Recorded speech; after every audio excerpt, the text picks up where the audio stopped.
Libtong kung tawagin ito sa amin. Balikan natin ang lugar na to na kung saan dito kami nagsimulang natutong maligo. Lumangoy at maligo sa ilog. Ganito sa probinsya, kulay green talaga.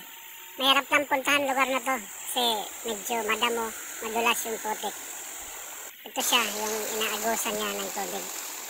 Napakaraming alaala ang lugar na to. Simula pagkabata hanggang sa ngayon, napapakinabangan pa rin ito. Hindi na nga lang siya masyadong puntahan ngayon dahil sa madalang na ang naliligo dito. Napakarami na rin kasing paliguan dito. Ngunit walang kasing tulad ang paliguan na to. Napakaraming magagandang alaala dito. Malinis ito lagi noon kasi mismo yung mga naliligo ang naglilinis dito. Sa ngayon kasi madalang na ang pumupunta rito kaya maraming damo, pati sa mga daanan madamo.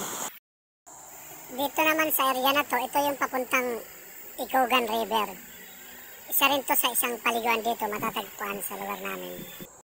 Magkarugtong lang ang ilog na to, Ikogan at saka Libtong, kung tawagin sa amin. Hanggang sa muli, paki-follow and subscribe. Thank you guys!